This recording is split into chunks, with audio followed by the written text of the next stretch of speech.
Hello students, online lecture घेत होते पण रिस्पॉन्स काही नाही.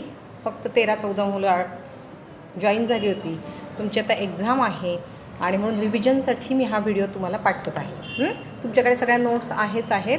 त्या नोट्स वाचा, PPT वाचा, म्हणजे काय होईल की तुमचा अभ्यास होईल. कारण मोर दॅन 60% स्टुडंट्स टेस्टमध्ये इंटरनलला फेल आहेत. तुम्हाला पुढच्या सेमला पुढच्या वर्षी पुन्हा ही एक्झाम द्यावी लागणार आहे. लक्षात घ्या.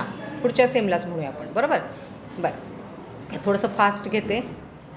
एंट्राप्रेनरचं मिनिंग वगैरे तुम्हाला माहिती आहे. फीचर्स काय आहेत, काय आहे, independence, risk bearing, positive self concept, hope for success, flexibility, analytical ability, interpersonal skill. त्याच्याकडे इंटरपर्सनल स्किल असलं पाहिजे, कारण तो काय करत असतो, सगळ्यांना बरोबर घेऊन काम करत असतो.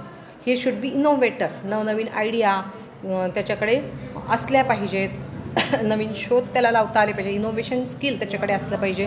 He should be a leader also. Leader असेल तरच काम करू शकेल. ओके. सेल्फ कॉन्फिडन्स त्याच्याकडे असला पाहिजे. तुम्ही माझे जुने व्हिडिओ जरी पाहिले तरी तुम्हाला पुन्हा सगळं रिवाईज होऊन जाईल. सगळे मी व्हिडिओज टाकलेले होते. ओके.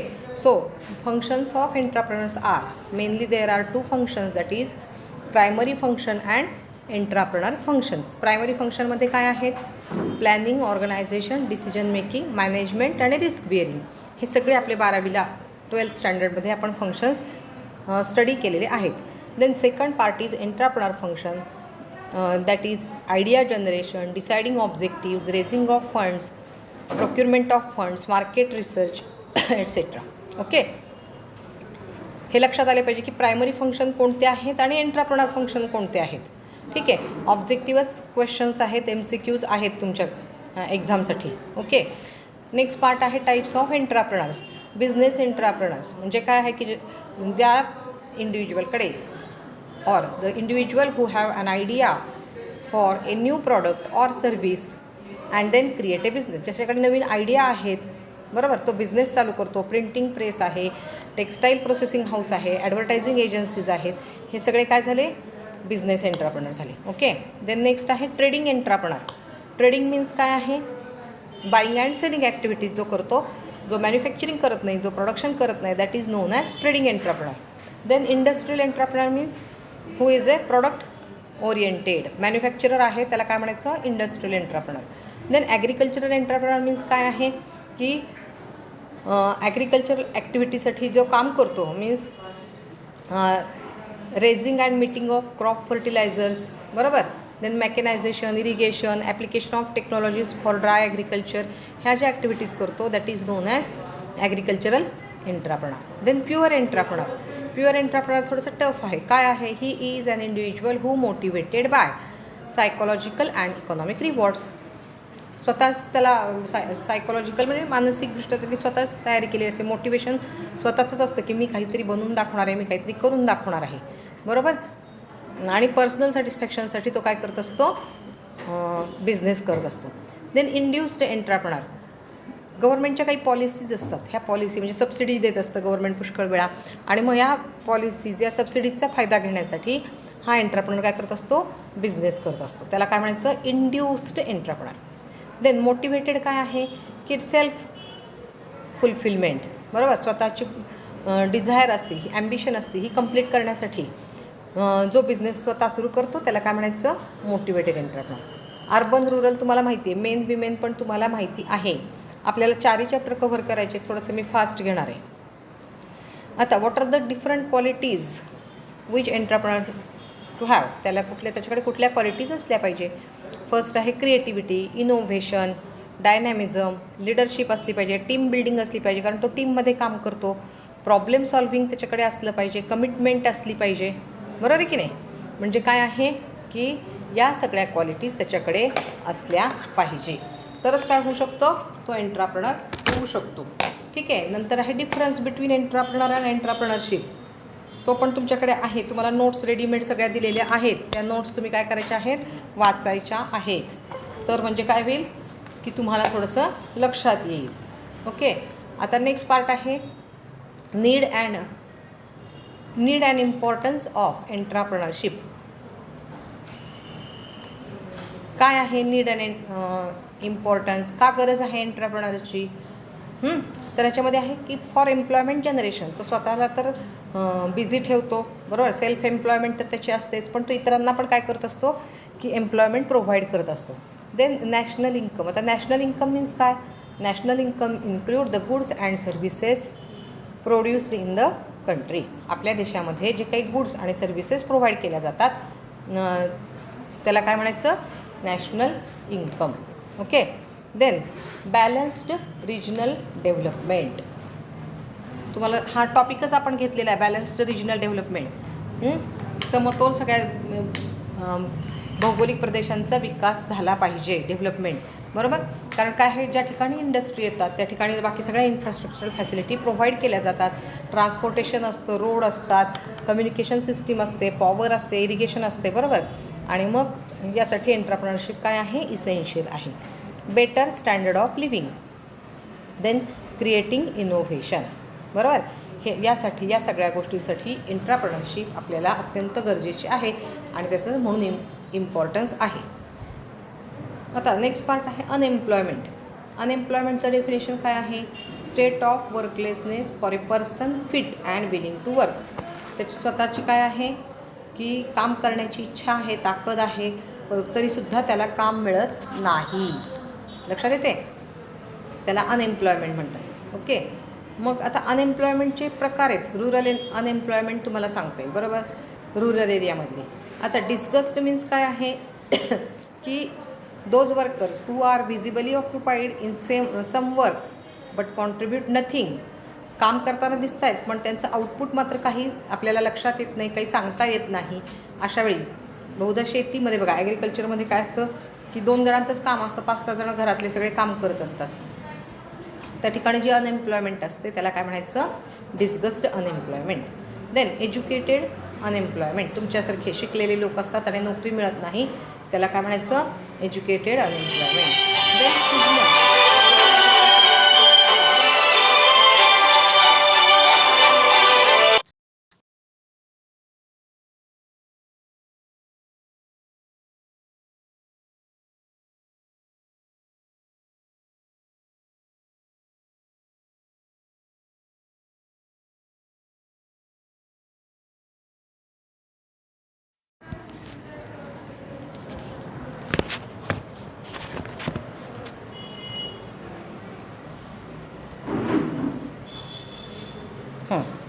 सीजनल अनएम्प्लॉयमेंट मीन्स काय आहे की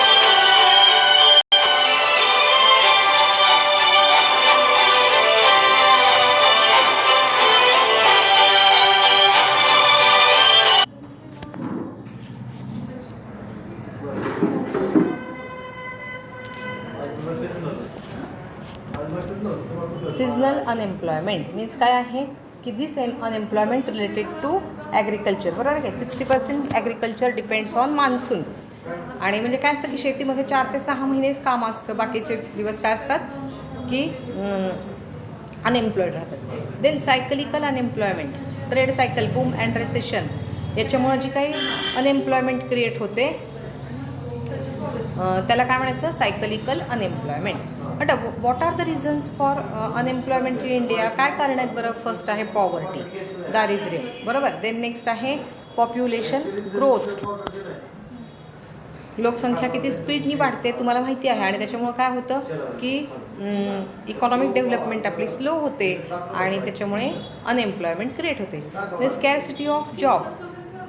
कारण काय आहे की स्किल्ड वर्कर जास्त लागतात आपल्याकडे, स्किल्ड देणारे, ट्रेनिंग कमी पडतं लोकांना आणि जॉब मिळत नाही. Then imbalanced regional growth. तुम्ही बघितलं की पुण्या मुंबईची ग्रोथ जेवढी झालेली आहे तेवढी ओरिसा, बिहार या झारखंड या राज्यातली ग्रोथ नाही आहे, बरोबर. आणि त्याच्यामुळे तिथले लोक अनएम्प्लॉईड राहतात. ठीक आहे. देन नेक्स्ट पॉवर्टी मीन्स काय. So poverty is the biggest problem in India. आणि काय रिझन्स आहेत, increasing population, then slow rate of economic growth, large scale of unemployment, imbalanced economic situation, less developed country, less productivity of agriculture, extent of education, less literacy rate. ही काय आहे सगळी पॉवर्टीची reasons आहेत, बरोबर. Poverty is hunger, poverty is lack of shelter, poverty is being sick and not able to see a doctor. आपण आजारी असतो आणि डॉक्टरांकडे जाऊन ट्रीटमेंट घेऊ शकत नाही, म्हणजे काय आहे? पॉवर्टी आहे. बरोबर. मग आता टाईप्स ऑफ पॉवर्टी काय आहे? ॲब्सोल्यूट पॉवर्टी म्हणजे काय आहे? इट इन्व्हॉल्व्स क्रोनिक आहे ही. लॅक ऑफ बेसिक फूड, अगदी बेसिक अन्न पण ह्या लोकांना मिळत नाही, हाऊसिंग नसतं आणि म्हणून काय आहे? ही पॉवर्टी असते. It is handed by generation to generation, त्याला म्हणायचं ॲब्सोल्यूट पॉवर्टी. ते नेक्स्ट आहे रिलेटिव्ह पॉवर्टी. मग रिलेटिव्ह पॉवर्टी मीन्स काय आहे? आता याच्यामध्ये काय की एखादा फॅमिली अशी असते की जी काय cannot afford vacation or cannot buy presents for their children, असं जर असेल तर ते काय म्हटलं जातं की ती रिलेटिव्ह पॉवर्टी आहे. बरोबर. आपल्या मुलांना सुट्टीला कुठे घेऊन जाऊ शकत नाही, काही गिफ्ट देऊ शकत नाही, त्यांना काय म्हणायचं? Relative poverty. Then next structural means काय आहे? People can be poor because of adversities, म्हणजे एखादा भूकंप आला, वादळ आलं, पूर आला आणि त्याच्यामुळे त्यांची सगळी मालमत्ता, त्यांचं सगळं घरदार वाहून गेलं आणि ते काय झाले? जर गरीब झाले, दरिद्री झाले, तर त्याला काय म्हणायचं? स्ट्रक्चरल. बरोबर. काय आहे स्ट्रक्चरल पॉवर्टी? कशाला म्हणायचं? बिकॉज ऑफ सम ॲडव्हर्सिटीज, काही अशी परिस्थिती निर्माण झाली त्यामुळं काय झालं की त्यांना ती गरिबी भोगावी लागते, दारिद्र्य त्यांच्याकडे आलं. अर्बन एरियातली, रुरल एरियातली. बरोबर. आता what are the measures to removal of poverty? आपल्याला दारिद्र्य निर्मूलन करायचं असेल तर काय आहे बरं मेजर्स? तर पहिलं आपण काय केलं पाहिजे? कंट्रोल ऑन पॉप्युलेशन, लोकसंख्येवरती नियंत्रण आणलं पाहिजे. Then more facilities for education, शिक्षणाच्या सार्वत्रिक सुविधा आपण उपलब्ध केल्या पाहिजेत. इंडस्ट्रियल डेव्हलपमेंट केली पाहिजे की जेणेकरून काय होईल? More and more people can get employment. Then create employment opportunities. बरोबर. मग आता गव्हर्मेंट पण काय करत आहे? वेगवेगळे program. Government are also running various programs to overcome poverty. कोणकोणते प्रोग्राम आहेत? IRDP आहे, DPAP आहे. मी नोट्समध्ये सगळं तुम्हाला दिलेलं आहे, ते तुम्ही वाचा. ओके. नेक्स्ट पार्ट आहे आपला regional imbalance. Regional imbalance means काय? Unequal development of a region. तुम्ही बघितलं की मी तुम्हाला मगाशी सांगितलं होतं की पुण्या मुंबईची डेव्हलपमेंट ही खूप मोठ्या प्रमाणावर झालेली आहे कम्पेअर टू बिहार, ओरिसा, राजस्थान. का तर काय आहे? मुंबई पुण्यामध्ये बेसिक इन्फ्रास्ट्रक्चर खूप चांगल्या पद्धतीचं दिल्या गेल्यामुळे, बेसिक फॅसिलिटी जास्त दिल्या गेल्यामुळे तिथलं काय आहे की खूप सारे इंडस्ट्रीज पुण्या मुंबईमध्ये आहे आणि त्या इंडस्ट्रीमध्ये काम करण्यासाठी येणारे लोक पण काय आहेत? जास्त आहेत. देन का बरं मग इंडियामध्ये what are the causes of regional imbalances in India?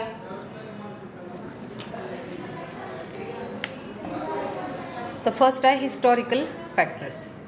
मग हिस्टॉरिकल फॅक्टर म्हणजे काय की तुम्हाला माहिती आहे ब्रिटिशांनी आपल्यावरती खूप वर्ष राज्य केलं आपल्यावरती आणि मग काय झालं की तेव्हापासून जे काही चालत आलेलं आहे, त्यांनी ज्या काही फॅसिलिटी प्रोव्हाइड केलेल्या आहेत त्या आत्तापर्यंत चालूच आहेत आणि त्याच्यामुळं काय झालं? रिजनल इम्बॅलन्स क्रिएट झालेला आहे. नेक्स्ट आहे जॉग्राफिकल फॅक्टर्स. आता जॉग्राफिकल फॅक्टर्स म्हणजे काय की समजा तुम्ही बघितलं की काश्मीर वगैरे जे आहे तिथं काय आहे? चारी बाजूनी हिली एरिया आहे आणि डेव्हलपमेंट काय आहे? इम्पॉसिबल आहे. म्हणजे काय की अशा काही कारणांमुळे, जॉग्राफिकल घटकांमुळे, फॅक्टर्समुळे रिजनल इम्बॅलन्स क्रिएट झालेला आहे. काही ठिकाणी डेन्स फॉरेस्ट आहे, मग एवढं सगळं फॉरेस्ट हे करून पुन्हा तिथे इंडस्ट्री उभं करणं हे खूप मोठं चॅलेंज असतं आणि म्हणून तो भाग काय राहतो? बॅकवर्डच राहतो. देन लोकेशनल फॅक्टर्स म्हणजे काय आहे की काही ठिकाणी काय आहे की एखादं इंडस्ट्रीचं लोकेशन जर ठरवायचं असेल तर तिथलं बेसिक इन्फ्रास्ट्रक्चर विचारात घेतलं जातं, तिथलं गव्हर्मेंट विचारात घेतलं जातं, ते तुम्हाला फॅसिलिटी देणार आहे का? बरोबर. आणि ह्या सगळे घटक विचारात घेऊन तिथे रस्ते चांगले आहेत का? तिथे काही सुविधा मिळत आहेत का? बरोबर. म्हणजे location factors also affect on regional imbalance. Then green revolution. Green revolution म्हणजे काय आहे? कशासाठी केलं गेलं ते? तर ॲग्रिकल्चरल प्रोडक्शन इन्क्रीज करण्यासाठी ग्रीन रिव्होल्यूशन केलं गेलं. कसं केलं गेलं? By adopting new agricultural strategy. बरोबर. मग आता हे ग्रीन रिव्होल्यूशन करताना गव्हर्मेंटनी काय केलं की जे हेवी इरिगेटेड एरियाज आहेत त्याच फोकस केल्या आणि तिथेच ॲग्रिकल्चरल डेव्हलप केलं आणि त्याच्यामुळं काय झालं? म्हणजे पंजाबमध्ये तुम्हाला माहिती आहे पंजाबमध्ये गहू खूप चांगला पिकतो, बरोबर. आणि मग तो रिजन तेवढा डेव्हलप झाला, बाकीच्याकडे काय झालं, निग्लेक्ट केलं गेलं. नंतरचा नेक्स्ट फॅक्टर आहे पॉलिटिकल इन्स्टॅबिलिटी. पॉलिटिकल इन्स्टॅबिलिटी म्हणजे काय, की राजकीय अस्थिरता असते, अनस्टेबल गव्हर्नमेंट असेल, लॉ अँड ऑर्डर जर मेंटेन होत नसेल तर तिथं काय होतं, मग बाकीच्या कंपन्या जेव्हा इन्व्हेस्टमेंट करत असतात, त्यांचा फ्लो ऑफ इन्व्हेस्टमेंट जेव्हा असते तेव्हा ते विचार करतात की हे गव्हर्मेंट काय आहे, इनस्टेबल आहे, हे आपल्याला काही पॉलिसीज देणार नाही, हे आपल्याला काही फंड देऊ शकणार नाहीत, आणि मग त्या रिजनची डेव्हलपमेंट होत नाही. So these are the factors affecting on regional imbalance. आता हा रिजनल इम्बॅलन्स जर आपल्याला ओव्हरकम करायचं असेल, आपल्याला रिमूव्ह करायचं असेल, then there are certain measures. मग हे मेजर्स कोणते आहेत, त्याच्यामध्ये फर्स्ट आहे इन्कम टॅक्स कन्सेशन. देतच सरकार, माहिती आहे तुम्हाला, deduction to 20% of profits for the computation of income, बरोबर. जर नवीन इंडस्ट्री तुम्ही सुरू केली तर पहिली 10 वर्ष काय आहे, तुमच्या प्रॉफिटमधला 20% प्रॉफिट कट करून राहिलेल्या प्रॉफिटवरती टॅक्स लागतो, बरोबर. Tax holiday. न्यू इंडस्ट्रीजना, बॅकवर्ड एरियाजमधल्या न्यू इंडस्ट्रीजना मोटिवेट करण्यासाठी टॅक्स हॉलिडे ही कन्सेप्ट आलेली आहे. काय केलं जातं, की याच्यामध्ये कन्सेशन दिलं जातं टॅक्समध्ये. देन ट्रान्सपोर्ट सबसिडी स्कीम, जे हिली एरियामध्ये आपल्या इंडस्ट्रीज एस्टॅब्लिश करतात त्यांना 50% ट्रान्सपोर्ट सबसिडी गव्हर्नमेंट देत असतं, लक्षात आलं. Then promoting new financial institution in backward region. मग ह्या इंडस्ट्रीजना फायनान्स प्रोव्हाइड करण्यासाठी नवनवीन फायनान्शियल इन्स्टिट्यूशन बॅकवर्ड एरियामध्ये एस्टॅब्लिश केल्या जातात. फॉर एक्झाम्पल RRDB, नाबार्ड, ऐकले का नाबार्डचं नाव तुम्ही, national bank for agricultural and rural development. यांच्या ब्रँचेस आहेत सगळीकडे. IDBI, IFCI, ICICI ह्यासारख्या इन्स्टिट्यूशन बॅकवर्ड रिजनमध्ये इंडस्ट्रीला लोन देण्यासाठी, प्रोव्हाइड करण्यासाठी इस्टॅब्लिश केल्या जातात. तर हे मेजर्स आहेत रिजनल इम्बॅलन्स दूर करण्यासाठी, लक्षात आलं. नेक्स्ट पार्ट आहे आपला सोशल इनजस्टिस. आता सोशल इनजस्टिस म्हणजे काय, कारण हे काय आहे, सोशल जस्टिस. बघा आधी आपण काय करूया, सोशल जस्टिसची म्हणजे माहिती घेऊया. Then we will discuss about the social injustice. Social justice is important because it promote work towards a society. Social justice ही खूप आवश्यक गोष्ट आहे. बट सोशल इनजस्टिस काय करतं, celebrate diversity and equality. Equality and diversity in a society is good for a country. सगळ्यांना समान न्याय, समान संधी, बरोबर. ह्याला काय म्हणायचं, की सोशल जस्टिस. पण आपल्याला सगळीकडे काय दिसतं, सोशल इनजस्टिस दिसतं. Social injustice means a situation when some unfair practices are carried out in the society. तुम्हाला सगळीकडे आज चारी बाजूनी आपण ह्या समस्येने घेरलेलो आहोत, की काय आहे, अनफेअर प्रॅक्टिसेस. अगदी एज्युकेशन फील्डपासून, सगळ्यात जास्त तर एज्युकेशन फील्डमध्येच आहेत अनफेअर प्रॅक्टिसेस, आणि आपल्याला ह्या सगळीकडे दिसतात, बरोबर. Social injustice means the unjust actions done in the society. Social injustice means काय आहे, where equals are treated unequally and unequal is treated as equally, बरोबर. आणि म्हणून काय केलं जातं, की हा अन्याय आहे, बरोबर. मग आता याच्यामध्ये काय आहे, social injustice issues like unfair labour practices. खूप मजुरांना राबवून घ्यायचं, काम करून घ्यायचं, त्याचा मोबदला त्यांना द्यायचा नाही. डिसेमिनेशन ड्यू टू जेंडर, बरोबर. स्त्री पुरुष जेंडर त्यांच्यामध्ये भेद करून काय करायचं, त्यांचं एक्सप्लॉयटेशन करायचं. Injustice is a quality relating to unfairness, बरोबर. म्हणजे काय आहे, की injustice means absence or opposite of justice. आता पॅरलल इकॉनॉमी, हे तुम्ही ऐकलाय का word. Parallel economy means black economy or unaccounted money. तुम्हाला आठवत असेल मोदी सरकारने 2015 साली काय केलं होतं, नोटबंदी केली होती.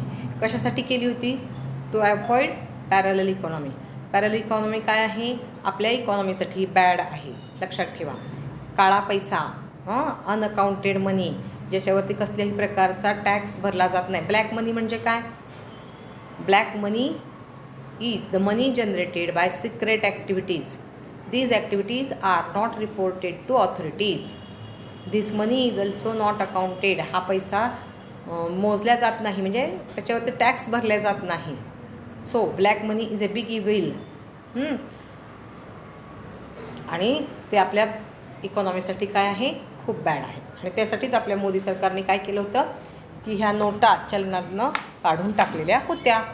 तुम्हाला ती घटना आठवत असेल असं मला वाटतं. ठीक. आता जर आपल्याला पॅरलल इकॉनॉमी अवॉइड करायची असेल तर व्हॉट आर द मेजर्स. तर फर्स्ट काय करायचं, लोकांना टॅक्सची भीती वाटते. टॅक्सचं ते फायलिंग करणं वगैरे, रिटर्न फाईल करायची वगैरे थोडंसं किचकट वाटतं, क्लिष्ट वाटतं. आणि so simplification of tax laws and tax procedure. हे टॅक्स प्रोसिजर काय केली पाहिजे, सिम्पल केली पाहिजे. Then compulsory proper registers, banks, RBI, mutual fund, debentures etcetera. आणि सगळ्यांनी प्रॉपर रजिस्ट्रेशन केलं पाहिजे. आणि त्याच्यामध्ये जे काही डॉक्युमेंटेशन आहे ते पण काय केलं पाहिजे, प्रॉपर केलं पाहिजे. आता कशी क्रिएट होते parallel economy. Buying and selling of illegal goods and services. तुम्हाला माहिती आहे स्मगलिंग वगैरे प्रकार जो असतो, बरोबर आहे की. त्याच्यामुळे काय होतं की ही पॅरलल इकॉनॉमी, ब्लॅक मनी हा क्रिएट होतो. Tax evasion due to various factors. Tax evasion केलं जातं, अवॉइड केला जातो tax. Illiteracy and lack of knowledge of tax filing. Tax कसा भरायचा, टॅक्स रिटर्न कसं फाईल करायचं ह्याचं नॉलेज नसल्यामुळे, अज्ञान असल्यामुळे काय होतं, पॅरलल इकॉनॉमी तयार होते. समजलं. तर हा आपला काय झाला, सेकंड चॅप्टर झालेला आहे. ठीक आहे, समजलं आहे का तुम्हाला.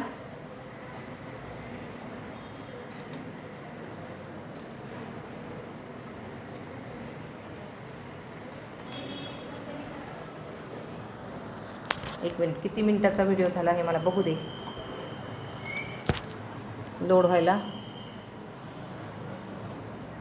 ठीक आहे, 22 मिनिटाचा झाला आहे. अजून बघते, 1 minute.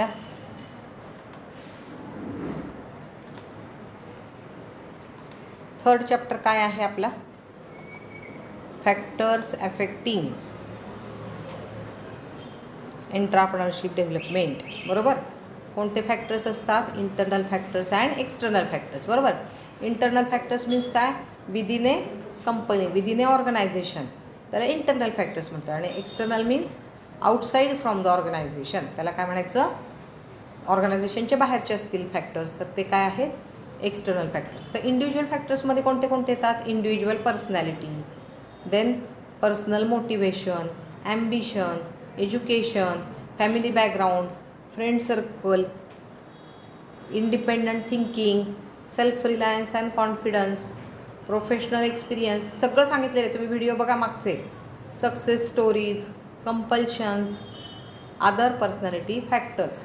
It means initiative, then proactive identification and utilisation of opportunities, problem solver, self critical learning, planners, risk takers.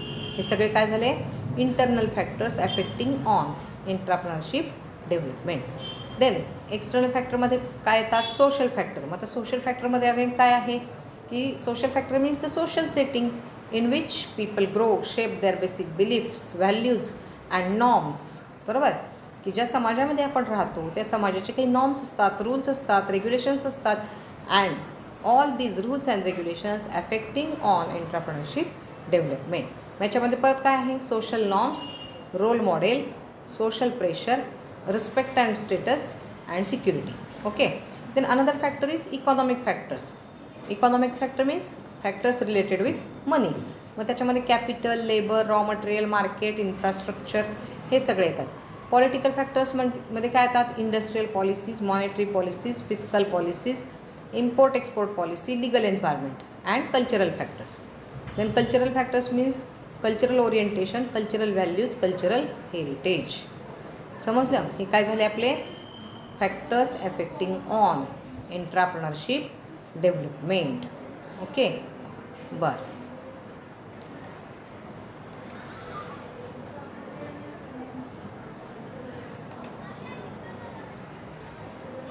आता फोर्थ होता आपला एंटरप्रेन्योरशिप डेव्हलपमेंट थिअरीज. हा थोडासा क्लिष्ट आहे भाग. बरोबर. आता याच्यामध्ये थेरीज सांगितले होते मी 4 theories. McClelland's need for achievement theory, हे काय आहे? सायकोलॉजिकल मॉडेल, बरोबर. मग ही मॅकॅग्लनची थेरी आहे, ही काय आहे? 3 टाईप्सच्या नीड्सवरती डिपेंड आहे. Need for achievement, need for power and need for affiliation, बरोबर. Then second theory discuss, that is Max Weber's theory of social change. It is also known as social model. कोणाची आहे ही? मॅक्स वेबरची, बरोबर. Then Frank W Young's group level parties, ती एक theory तुम्हाला मी घेतली होती. देन थर्ड आहे इकॉनॉमिक मॉडेल. इकॉनॉमिक मॉडेलमध्ये Papanek and Harris economic theories, बरोबर. मग कशाशी? पापानेक अँड हॅरिसचं काय आहे? इकॉनॉमिक थेरी आहे, ठीक आहे. नंतर एक रिस्क बिअरिंग थेरी घेतली होती ऑफ नाईट, KNIGHT. नाईटचा अर्थ घोडा होता, हॉर्स, बरोबर. मग ह्या नाईटनी एक थेरी लिहिली होती, तिचं नाव होतं रिस्क बिअरिंग थेरी. तर अशा ह्या थेरीज मी तुमच्या घेतलेल्या होत्या. आता तुम्ही सगळा अभ्यास करा, पुन्हा एकदा सगळं पहा, PPT पहा, लक्षात येते.